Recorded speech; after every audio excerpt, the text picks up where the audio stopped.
Hello నమస్తే, welcome to SNR TV media. So మొత్తానికైతే ప్రస్తుత రాజకీయాలు, దేశ రాజకీయాలు అయితే ఈ డీలిమిటేషన్ చుట్టూనే తిరుగుతుంది. సో మరీ ముఖ్యంగా సౌత్ స్టేట్స్ ఏవైతే ఉన్నాయో, ఇటు కేరళ కావచ్చు, లేకపోతే తమిళనాడు కావచ్చు, లేకపోతే కర్ణాటక కావచ్చు, తెలంగాణ కావచ్చు, ఇవన్నీ కూడా ఈ స్టేట్స్ అన్నీ కూడా ఒక్క ఆంధ్రప్రదేశ్ మినహాయించి ఈ స్టేట్స్ అన్నీ కూడా ప్రస్తుతం ఈ డీలిమిటేషన్ మీద పోరాటాలు చేస్తూ ఉన్నాయి. ముఖ్యంగా మనం చూసాం, స్టాలిన్ అధ్యక్షతన ఒక మీటింగ్ అనేది జరిగింది, ఫెయిర్ డీలిమిటేషన్ మీటింగ్. సో ఈ అంశం అనేది ఇప్పుడు చాలా సీరియస్ అంశం అయిపోయింది రాజకీయాల్లో. ఎందుకంటే ఇప్పుడు ఈ డీలిమిటేషన్ అనేది జనాభా ప్రకారం చేస్తే, జనాభా ప్రతిపాదికన చేస్తే కనుక ఖచ్చితంగా సౌత్ రాష్ట్రాలు భారీగా నష్టపోతాయి. ఎంపీల సంఖ్య కూడా దాదాపుగా పడిపోతుంది ప్రతి స్టేట్లోనూ. తెలంగాణలో 19 ఉన్నాయి, ఆ 19 కాస్త 15కో 14కో వచ్చేస్తుంది. ఎందుకంటే జనాభా అనేది తగ్గిపోయింది ఇది వరకు మనం పోల్చి చూస్తే. సో ప్రస్తుతం ఈ జనాభా ప్రకారం ఎంపీ సీట్లు కేటాయించాలని చెప్పేసి కేంద్రం ఏదైతే ఆలోచన చేస్తూ ఉందో దాని మీద ఈ రాష్ట్రాలన్నీ కూడా పోరాటాలన్నీ చేస్తూ ఉన్నాయి. చాలా ప్రమాదంలో పడిపోతాము అని చెప్పేసి కూడా పోరాటాలు చేస్తున్నాయి. కేవలం ఈ రాష్ట్రాలే కాదు, ఈవెన్ సెంట్రల్లో ఉన్న ప్రతిపక్ష పార్టీ కాంగ్రెస్ కూడా దీని మీద చాలా గట్టిగానే పోరాటం చేస్తుంది. ఎందుకంటే కాంగ్రెస్కి సౌత్లో ఉన్న 2 అతిపెద్ద స్టేట్స్, ఇటు కర్ణాటక అండ్ ఇటు తెలంగాణ, ఈ 2 రాష్ట్రాల్లోనూ వాళ్ళు అధికారంలో ఉన్నారు. సో అవి చాలా కీలకం. ఇంకొకటి, డీలిమిటేషన్ వల్ల అంటే బీజేపీ వాళ్ళు ఏం ఆలోచన చేస్తున్నారేమో కానీ బీజేపీ పార్టీకి ఎక్కువ ప్రమాదం అని చెప్పేసి కూడా ఓ రకంగా మనం ప్రాక్టికల్గా చూసుకుంటే క్లారిటీగా తెలుస్తుంది. ఎందుకంటే మనం చూసాం యూపీ ఎన్నికలు, ఎంపీ ఎన్నికలు చూస్తే అసలు భారీగా ఒక బీజేపీ పాలిత రాష్ట్రంలో ఎంపీ స్థానాల్లో ఘోరంగా ఓడిపోయారు బీజేపీ వాళ్ళు. అంత ఘోర ఓటమి ఇంతవరకు యూపీలో ఎప్పుడే కానీ బీజేపీ చవి చూడలే ఎంపీ ఎన్నికల్లో. మరి ఈ లెక్కను చూసుకుంటే ఒకవేళ నార్త్ స్టేట్స్లో ఎంపీ స్థానాలు అనేవి పెరిగినా సరే అవి కాంగ్రెస్కి అనుకూలంగా మారే అవకాశం ఉంది కదా, అది బీజేపీకి ప్రమాదమే కదా. వాళ్ళు ఎందుకని ఇది గ్రహించట్లేదు? సో ప్రస్తుతానికైతే డీలిమిటేషన్ మీద గైడ్లైన్స్ అయితే ఏమీ రాలేదు. ఎలాంటి రూల్స్ ఉంటాయి, అసలు ఎలాంటి లైన్స్ మీద వీళ్ళు ఇవన్నీ తయారు చేస్తున్నారు? డీలిమిటేషన్ అంటే జనాభా ప్రతిపాదికన డీలిమిటేషన్ చేస్తారా, నియోజకవర్గాల ప్రతిపాదికన చేస్తారా? ఇవన్నీ కూడా చాలా డౌట్స్ అనేవి ఉన్నాయి. ఏ ఒక్క అంశం కూడా ఇంతవరకు బయటకు రాలేదు. ఎలా చేస్తున్నారు, ఏముండబోతుంది ఈ డీలిమిటేషన్లో అని చెప్పేసి. సో ఇవన్నీ పక్కన పెడితే ప్రస్తుతం రేవంత్ రెడ్డి గారు అయితే ఎప్పుడు టైం దొరికినా ఈ డీలిమిటేషన్ మీద ఆయన స్వరాన్ని వినిపిస్తూనే ఉన్నారు. సో ఇవాళ అసెంబ్లీలో కూడా ఇదే మాట్లాడడం జరిగింది.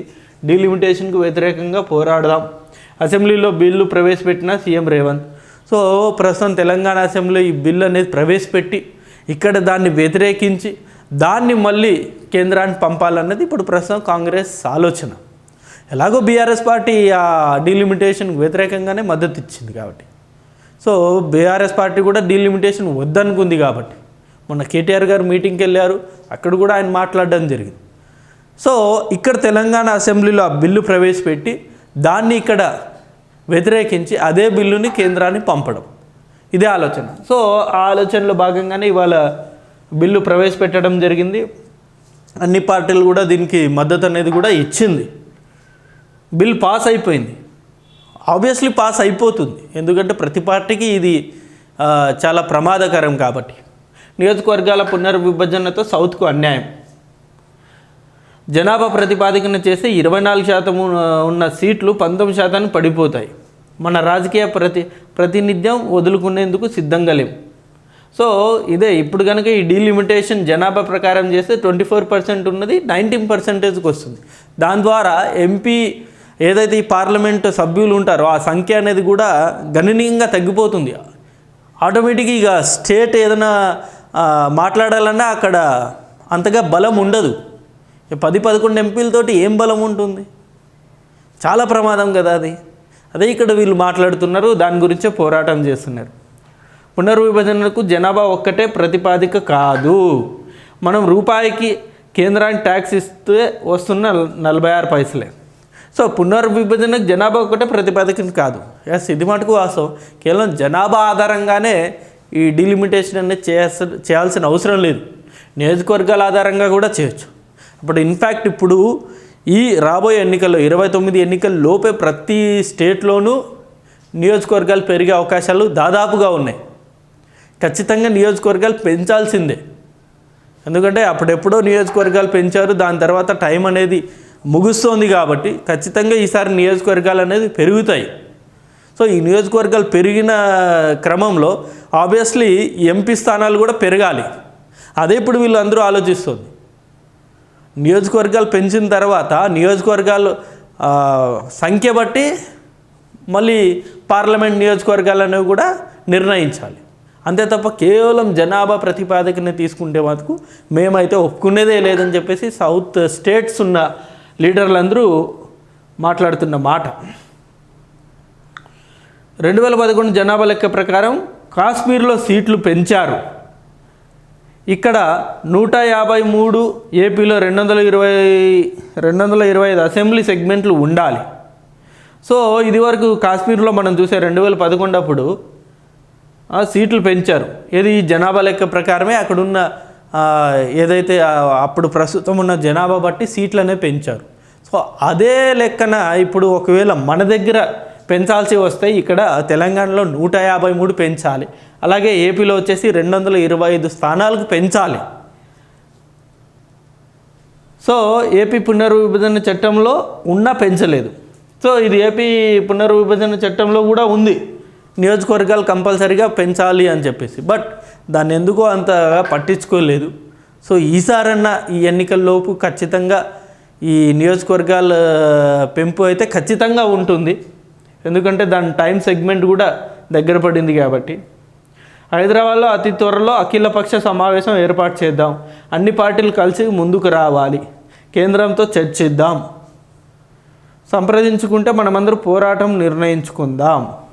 సో ఎలాగైతే చెన్నైలో వీళ్ళు రీసెంట్గా మీటింగ్ పెట్టుకున్నారో అలాంటి మీటింగ్ మరొకసారి మనం హైదరాబాద్లో కూడా కండక్ట్ చేద్దాం. సో మన ప్రతిపాదన, మన అభ్యర్థన, లేకపోతే మన ఏవైతే ఉంటాయో అవన్నీ కూడా వాళ్ళకి చెప్దాం. వాళ్ళు వినకపోతే మనం న్యాయ పోరాటం చేద్దామన్నది వీళ్ళ ఆలోచన. డీలిమిటేషన్పై ముఖ్యమంత్రి కీలక వ్యాఖ్యలు. సో ప్రస్తుతానికి ఈ డీలిమిటేషన్ అనేది కూడా నార్త్ సౌత్ గొడవ అనేది ఆ కాంట్రవర్సీకి తెర తీసిందన్నది అయితే అనిపిస్తుంది.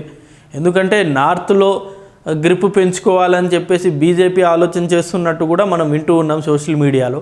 సో ఆ ఆలోచనతోటే ఇప్పుడు డిలిమిటేషన్ చేయబోతున్నారు. ఇది ఏమాత్రం ఒప్పుకునేది లేదు అని చెప్పేసి సౌత్ లీడర్స్ గొడవ చేస్తున్నారు. మరి చూద్దాం ఈ అంశం ఎప్పుడు కొలిక్కి వస్తుందో.